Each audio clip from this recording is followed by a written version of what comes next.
j'espère que vous allez bien. Salut à ma communauté Opportunité AV, j'espère que vous allez bien. C'est votre leader, la batterie pleine. Donc comme ça, aujourd'hui, nous allons parler encore du staking. Je vais donner une explication simple à ce que tout le monde puisse comprendre ce que c'est que le staking. Donc sans plus tarder, je vais d'abord parler du staking, donner la définition du staking, comment fonctionne le staking, à quoi sert-il, les avantages et les inconvénients du staking, et en sixième position, je vais donner la conclusion, ou je vais faire une conclusion.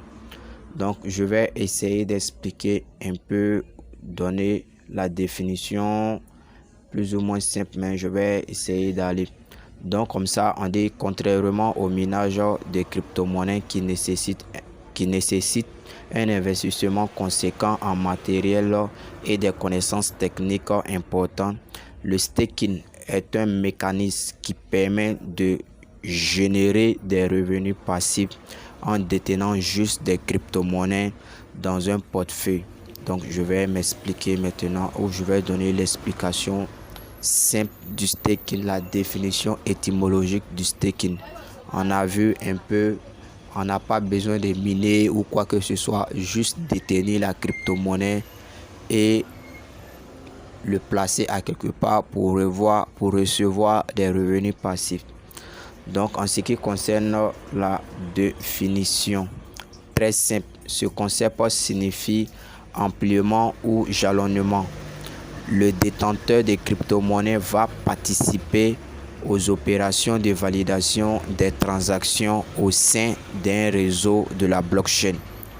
Pour ce faire, l'investisseur va bloquer un certain nombre de ces crypto-monnaies.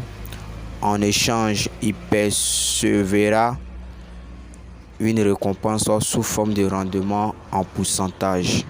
Donc vous voyez un peu la définition. Maintenant, nous allons voir en deuxième position comment fonctionne réellement le staking. Comment fonctionne le staking? Initialement, il faut sélectionner la crypto-monnaie que l'on souhaite staker. Par conséquent, il faut bien étudier les conditions propres à ce staking. Le rendement potentiel, la fréquence, le paiement des récompenses ainsi que la durée du blocage des fonds. Très important comme mode de fonctionnement. Ce processus doit se faire via une plateforme d'échange, c'est-à-dire un échangeur ou un fournisseur de jalonnement de crypto-monnaies. Chacun peut proposer des services différents ou supplémentaires. Donc on va prendre un exemple terre à terre. L'illustration de la rubrique staking de la plateforme d'échange Binance, comme indiqué ci-dessus. L'investisseur peut choisir de staker des BNB, la crypto-monnaie de Binance, pendant 20 ou 21 jours ou plusieurs jours, moyennant une rentabilité estimée à 52%. Cela ne signifie ou ne nécessite que 0,001 BNB de mise de départ minimale.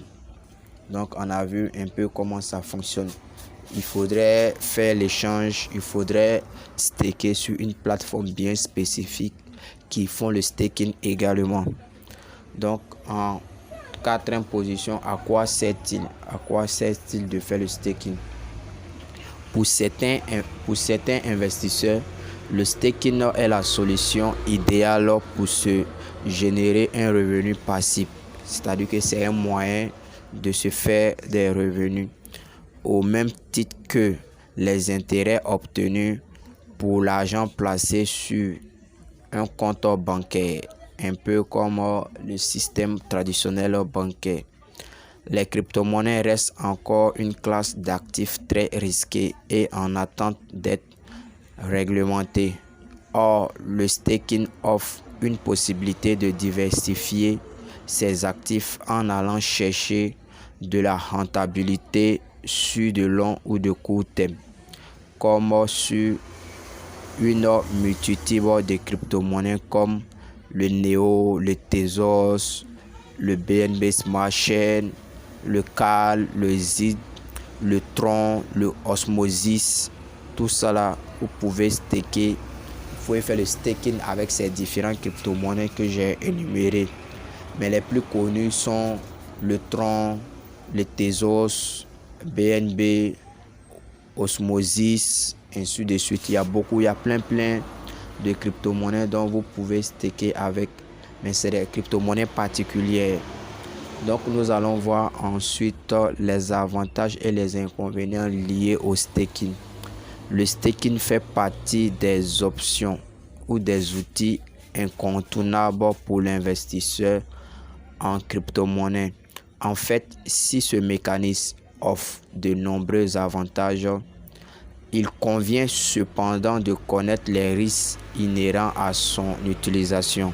C'est clair. Les rendements offrent peut-être très grands conséquents sans commune moyen avec un placement financier classique, c'est-à-dire livret réglementé, assurance de vie, tout. Ensuite, ces rendements n'étant pas corrélés aux politiques monétaires, ils peuvent rester élevés même en période de baisse des taux d'intérêt. Le staking ne nécessite aucune ressource informatique particulière ni connaissance technologique. Vous voyez un peu l'avantage. Ok, donc on poursuit toujours. Donc on a dit que le staking n'avait pas besoin de matériel informatique ou de ressources de connaissances. Maintenant, nous allons voir du côté des inconvénients. On trouve principalement la contrepartie du verrouillage des fonds. L'inconvénient, c'est que lorsque vous verrouillez, c'est verrouillé sur une période bien déterminée. Donc, en période de très volatilité du marché des cryptos, il est difficile de récupérer ces crypto-monnaies stakées sans un coût élevé ou sans un certain délai d'attente. C'est-à-dire qu'on a dit que lorsque vous verrouillez vos crypto-monnaies, c'est bloqué dans le système. Vous n'avez pas la possibilité de débloquer tant que ce n'était pas arrivé à la date d'échéance. Vous voyez, ça aussi, c'est un grand inconvénient lorsque le marché est en bear market. Lorsqu'il est en bear market, c'est-à-dire qu'en période de baisse, c'est vraiment difficile de récupérer ces fonds placés. Ouais. Donc, par ailleurs, si la crypto-monnaie plonge, les récompenses au fait peuvent être rapidement devenir les intérêts. Il peut y avoir un seuil minimum de dépôt. La période de blocage peut également durer,